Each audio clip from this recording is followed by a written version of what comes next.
అల్లుడు సీను అంటూ టాలీవుడ్ లో గ్రాండ్ ఎంట్రీనే ఇచ్చాడు బెల్లంకొండ శ్రీనివాస్.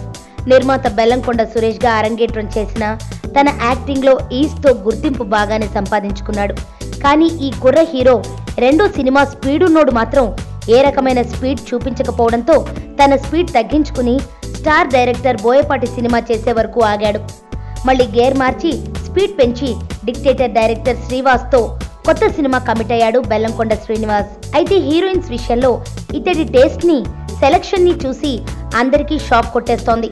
మొదటి మూవీలోనే సమంతతో ఆడిపాడిన బెల్లంకొండ మొదటి 2 సినిమాల్లోనూ మిల్కీ బ్యూటీ తమన్నాను ఐటమ్ గర్ల్ చేసేశాడు. ఇప్పుడు చేస్తున్న బోయపాటితో 3వ చిత్రంలో హీరోయిన్ రకుల్ ప్రీత్ సింగ్ కాగా నెక్స్ట్ మూవీకి కూడా స్టార్ హీరోయిన్ నే పట్టుకొచ్చాడు.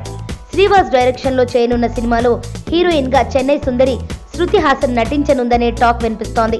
ఇప్పటికే ఆమె దగ్గరకు ప్రపోజల్ కూడా పంపారట. అటువైపు నుంచి ఇంకా రియాక్షన్ రాలేదు. కానీ భారీ రెమ్యూనరేషన్ ఆఫర్ చేసి హీరోయిన్స్ ను కమిట్ చేయించడంలో బెల్లంకొండ బాగా ఆరితేరిపోయాడు.